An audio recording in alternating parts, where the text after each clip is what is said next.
Hello students, नमस्ते। मैं अलका राय आपको इस वीडियो में चैप्टर नंबर 16 यात्रा वृत्तांत गो श्रीनगर से श्रीनगर तक पढ़ाऊंगी, समझाऊंगी एवं शिक्षा के उद्देश्य की पूर्ति करूंगी। इस यात्रा वृत्तांत के लेखक हैं श्री विश्वनाथ अय्यर जी। ठीक है, तो सर्वप्रथम हम विश्वनाथ अय्यर जी के बारे में कुछ जानेंगे। विश्वनाथ अय्यर केरल विश्वविद्यालय के विभिन्न महाविद्यालयों में अध्यापन के बाद केरल विश्वविद्यालय के हिंदी विभाग में प्राध्यापक और विभाग का अध्यक्ष रहे। वे कोचीन विश्वविद्यालय के हिंदी विभाग के प्रथम आचार्य और विभागाध्यक्ष तथा भाषा संकाय के डीन भी रहे। दक्षिण के अनेक विश्वविद्यालयों से संबद्ध रहते हुए इन्होंने कई राज्य स्तर एवं राष्ट्रीय स्तर के पुरस्कार प्राप्त किए। श्री अय्यर दक्षिण के प्रतिष्ठित ललित निबंधकार हैं। अनुवाद में इनकी विशेष रुचि है। मलयालम, तमिल, हिंदी और अंग्रेजी का इन्होंने परस्पर अनुवाद किया। अनुवाद के सैद्धांतिक और व्यवहारिक पक्ष के अध्यापन और चिंतन में वर्षों से लगे हैं। इनकी प्रमुख रचनाएं शहर सो रहा है, उठता चांद, डूबता सूरज, फूल और कांटे ललित निबंध है। आधुनिक हिंदी काव्य तथा मलयालम काव्य आदि प्रमुख हैं।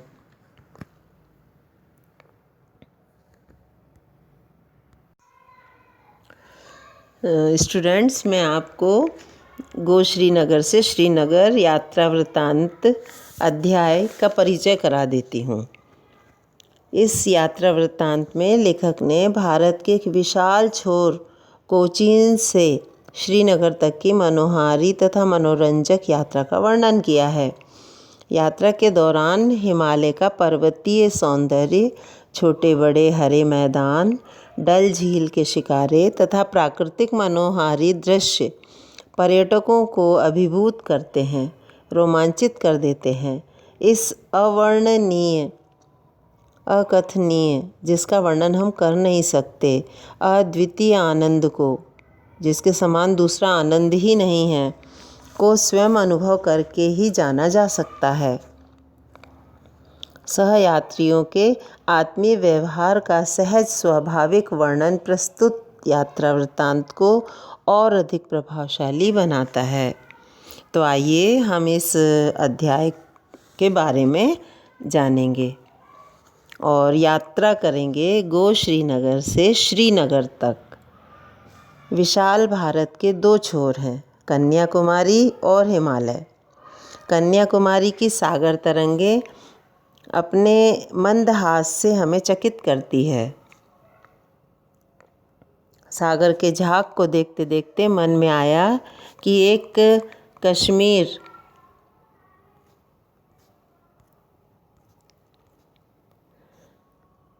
सागर के झाग को देखते देखते मन में आया कि एक बार कश्मीर की बर्फीली चोटियों की झांकी मिले तो कितना अच्छा हो।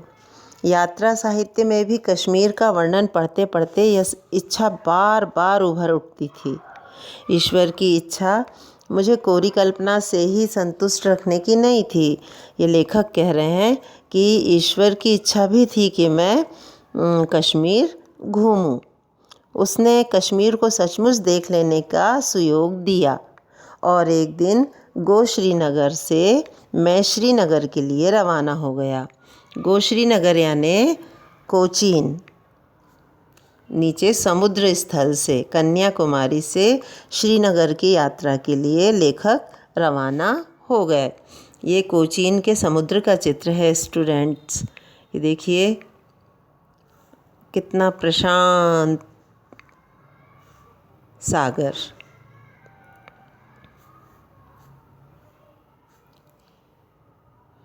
ये जो पाल बंधे हैं इनके द्वारा लोग मछली पकड़ते हैं समुद्र से और मछली का धंधा करते हैं। गो श्रीनगर भी उतना ही सुंदर है। देखिए कितना सुंदर दृश्य दिखाई दे रहा है। गोश्री नगर अर्थात कोचीन के समुद्र का।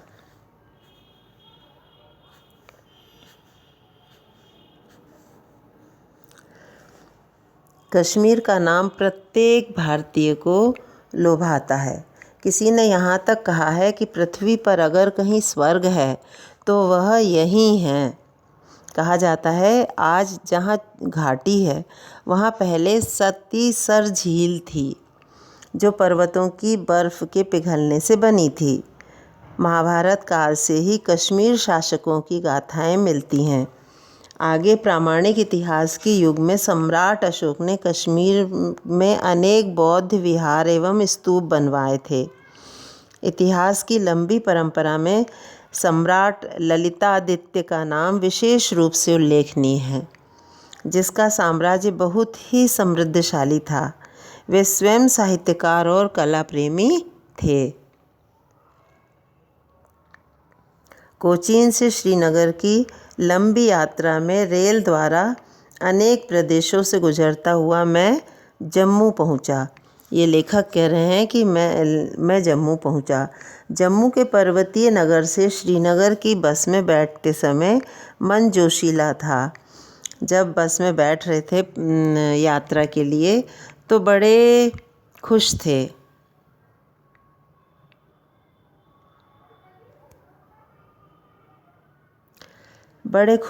बड़ा मन में जोश था। परंतु प्रभाती पवन में चुभन भरी शीतलता थी। जब सुबह सुबह वो घर से निकले थे तब प्रभाती पवन यानी सुबह की हवा बड़ी चुभन भरी थी। सोचा कि 5-6 घंटे की यात्रा होगी, मगर 12 घंटे की यात्रा की बात सुनकर पहले कुछ घबराया। जब सुना कि एक ही चालक पूरे 12 घंटे चलाएगा तब तो और भी सकपकाया और डर गया। एक तरफ ऊंचे पहाड़ों से भारी पत्थरों के लुढ़क कर गिरने की संभावना, दूसरी तरफ जरा सा फिसलने पर पाताल में बहती चिनाब की तीव्र धारा में गिर जाने का भय। ये जो है कश्मीर में चिनाब नदी का चित्र आप देख रहे हैं।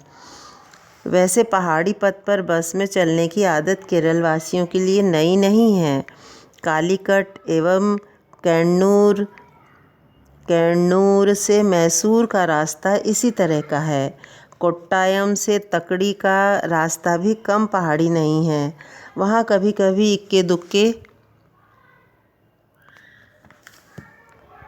जंगली हाथियों के आक्रमण का भी डर रहता है।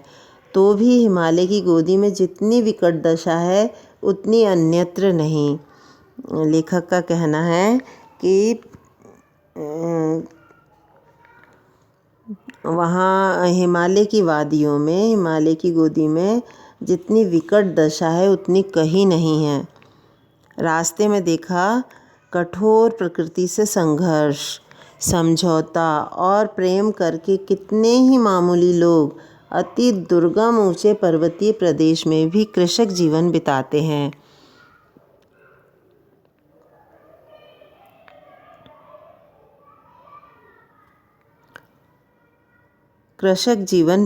हैं। रास्ते में बीच बीच में छोटे छोटे कस्बे आते हैं, दुकानों की कतारें आती हैं, छोटी बड़ी पाठशालाएं, होटल, सिनेमा घर भी होते हैं। देहाती इन्हें शहर ही मानते हैं।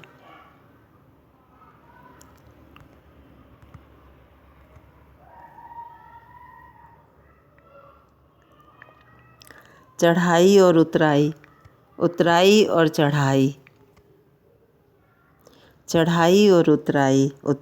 चढ़ाई का बारी बारी से अनुभव करते और जहाँ तहाँ थोड़ा सा विश्राम नाश्ता करते हुए हम शाम को 4:30 बजे बनिहाल रेस्ट हाउस के सामने पहुँचे। स्थानीय भूगोल की जानकारी के अभाव में कैसे पता लगता है कि हम कितनी ऊंचाई पर हैं। यहाँ जलपान और विश्राम में पहले से अधिक समय लगा तो कुछ देर चहलकदमी करता रहा। जहाँ लेखक ठहरे थे वहाँ उन्हें नाश्ता पानी में थोड़ा टाइम लगा तो उन्होंने चहलकदमी करके समय बिताया। छोटी छोटी ज़रूरी चीज़ें सारे देश को कैसे एकतामय कर देती हैं। खोजने पर केरल का बना साबुन भी शायद मिल जाता। बस अब तेज चाल से जवाहर सुरंग की ओर बढ़ी। इस पथ को पार करते हुए ये है आपके सामने जवाहर सुरंग। इस पथ को पार करते हुए पुलकित हुए बिना नहीं रह सकते। इंजीनियरों की अद्भुत प्रतिभा, अदम्य साहस और कार्यशक्ति ने इस दुर्गम पर्वत में विशाल सुरंग पथ बनाकर कश्मीर और शेष भारत का पथ दूसरे वर्ष भर चलने लायक बना दिया। प्रकाश धारा बहाती, सीटी बजाती बस सुरंग पथ से आगे बढ़ रही थी। रोमांचकारी दृश्य था। मानव शक्ति से यंत्र शक्ति की श्रेष्ठता को मानते हुए हम आगे बढ़ रहे थे। विचारों में डुबकी लगाते रहने से पता ही नहीं चला कि जवाहर सुरंग हमने कब पार कर ली। अब बस उतार पर चलने लगी और नए समतल स्थान काजीगुंड पहुँचे। काजीगुंड से श्रीनगर की यात्रा समतल थी, इसलिए बड़ी तेज़ी रही। पर्वतीय भूमि की जगह भारत के अन्य नगरों के समान किसी नगर का चक्कर लगाने का ही अनुभव हो रहा था। 2 घंटे में हम श्रीनगर पहुँचे।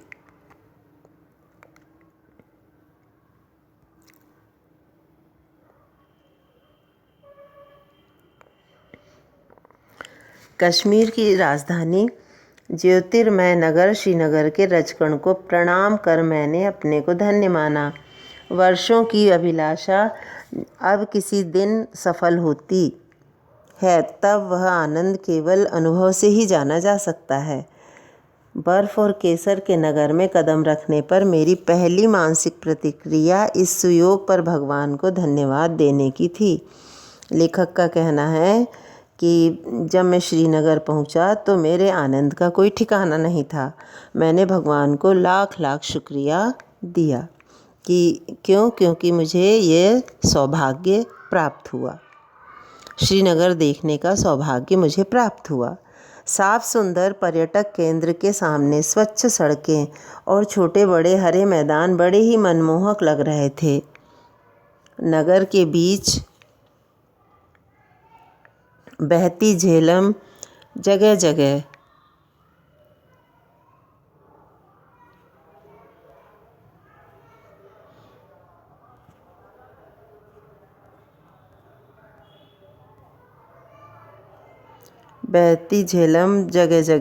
उसे पार कराने वाले अनेक पुल, जिन्हें कदम कहते हैं, दिखाई दिए। पहले स्त्री पुरुषों का लंबा कश्मीरी चोगा, ऊनी कपड़े, पगड़ी, टोपी आदि देखते समय अनावश्यक लगते थे, मगर इस भूभाग की जलवायु का प्रत्यक्ष अनुभव करने पर इनकी ज़रूरत प्रमाणित हो गई। कांगड़ी की एक आवश्यकता भी विदित हुई। कांगड़ी सहज कौतूहल के कारण कांगड़ी एक प्रकार की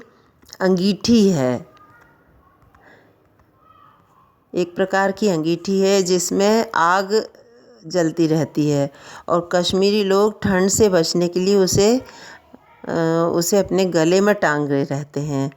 ये आपके सामने कांगड़ी का चित्र है। तो इसमें अंगीठी जलती रहती है और इसको कश्मीरी लोग हाथों में लिए रहते हैं। कई कश्मीर तो गले में टांगे रहते हैं और आग की गर्मी प्राप्त करते रहते हैं। सहज कौतूहल के कारण कश्मीर की भाषाओं के बारे में प्रश्न करने पर पता चला कि बोलियां कई हैं, पर श्रीनगर में मुख्य रूप से कश्मीरी और उर्दू बोली जाती है। श्री शंकराचार्य पहाड़ी श्रीनगर का सबसे ऊंचा स्थान है। यह आपके सामने श्री शंकराचार्य पहाड़ी का चित्र है। यह मठ बहुत पुराना है और जनश्रुति के अनुसार यहाँ का मंदिर पांडव वंश के राजाओं का बनाया हुआ है। यहाँ शिवजी और शंकराचार्य की मूर्तियाँ हैं और मंदिर तक पहुँच सकते थे। अब मोटर से भी जाया जा सकता है। इस ऊंचे पहाड़ पर खड़े होकर श्रीनगर का काफ़ी बड़ा हिस्सा दिखाई देता है। श्रीनगर की डल झील, तैरते बाग और उनके चारों ओर की पहाड़ियों के निराले बड़े दृश्य बड़े ही मनोहारी हैं। केरल में जन्मे जगतगुरु शंकराचार्य जी को उत्तर भारतीय सीमा पर इस गौरवपूर्ण पद पर प्रतिष्ठित देखकर मेरा मन गर्व का अनुभव कर रहा था। केरल में जन्मे थे जगतगुरु शंकराचार्य जी और उन्होंने अपना मठ कश्मीर में श्रीनगर में सबसे ऊंचे स्थान पर बनाया था। तो लेखक भी केरल के होने के नाते उन्हें बड़ा गर्व हो रहा था कि हमारे प्रदेश के नागरिक ने कश्मीर में आकर मठ बनाया, जो कि श्रीनगर की सबसे ऊंची पहाड़ी पर स्थित है। तो वह गर्व से फूले नहीं समा रहे थे।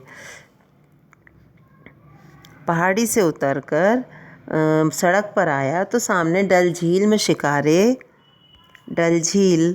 के शिकारे हवा के झोंकों से झूम रहे थे। डल झील कश्मीर की जान है। शायर इसकी तारीफ करते नहीं अघाते। छायाकार इसकी रंगीन छवियों को भिन्न भिन्न कोणों से अब भी उतारते रहते हैं। ये देखिए डल झील कितनी सुंदर है।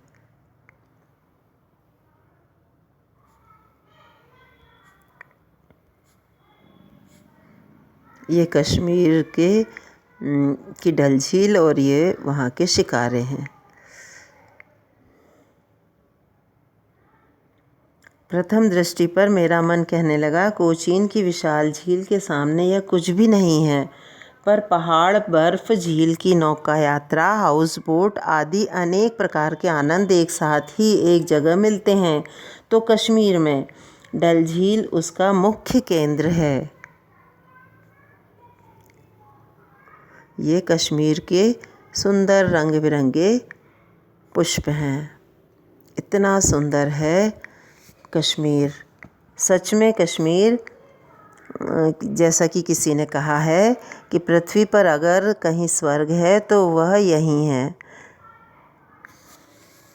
देखकर स्वर्ग से कम नहीं लग रहा है कश्मीर।